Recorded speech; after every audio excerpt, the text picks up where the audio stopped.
Сәлем достар, сіздерді менің каналымда көргеніме қуаныштымын. Бүгін сіздермен осындай шоколадты начинка қосылып жасалатын ең дәмді капкейктің рецептімен бөлісетін боламын. Осы рецептпен жасап көріңіздер, 100% шығатынына сіздерге уәде беремін. Бізге керекті құрамның мөлшерін осы жерге және описанияға жазып кететін боламын. Алдымен ыдысымызға жұмыртқаны саламыз, оның үстіне қантымызды саламыз. Екеуін жақсылап венчикпен араластырып аламыз. Бұл бізде миксерсіз жасалатын сондай рецепт. Ағарғанша шамамен 2-3 минуттай араластырып аламыз. Осыдан кейін ыдысымызға сүтімізді саламыз, араластырамыз және сұйық майымызды салып тағы да араластырып аламыз.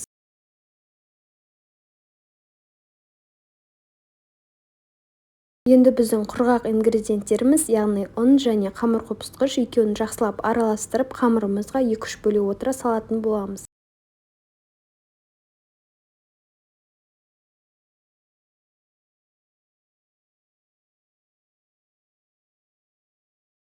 Біздің формамыз дайын. Енді капкейктің кез келген формасына істесеңіздер болады. Мен мысалы осындай капсулаларға жасаған болатын, силикондыға да жасай беруге болады.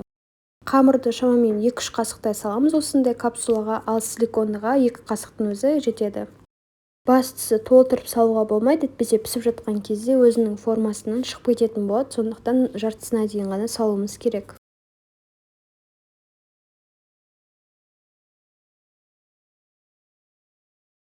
Капкейктарымызды 180 градуста шамамен 20-25 минутта пісіріп аламыз. Енді кремін жасайтын боламыз. Ол үшін бізге қант, сливки және сүзбелі ірімшік керек болады. Үшеуін барлығын қосып араластырып аламыз, яғни миксермен араластырамыз.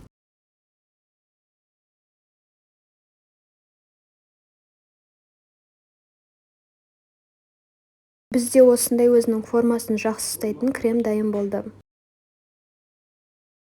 Кремді кондитерлік қапшыққа салып қоямыз. Менде насадка 333 нөмірлі осындай гүл тәріздес. Шоколадты начинка үшін бізге тәтті шоколад және сливки не болмаса сүт керек болады. Екеуін араластырып, отта ертіп алуымыз керек. Және осындай насадкамен ортасын алып, қасықпен аламыз. Және джем не болмаса жаңағы шоколадты начинкаңыз өзіңізге қалаған, соны саламыз. Менде осындай болып шықты, шамамен 1 қасықтай қылып салдым.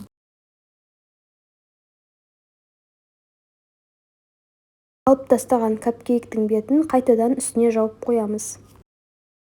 Бұл рецептпен шамамен 15 шақты капкейк шығады. Мен жетеуіне осындай начинканы салған болатын, ал қалғандарын начинкасы жасадым.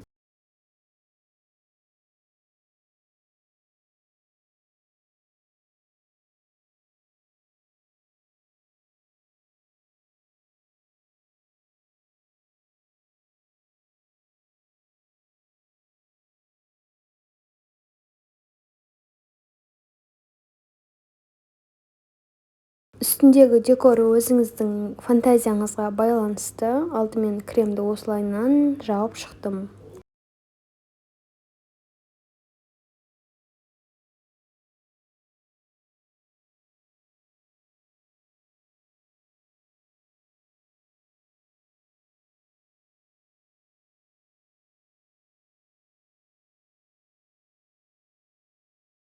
Сіздерге мұнда капсуланы қалай дұрыс ашу керектігін көрсетіп жатырмын. Сіздер капсуланы осылай ашуға болатынын білдіңіздер ме, әлде білмедіңіздер ме, соны комментарийға қалдырсаңыздар болады.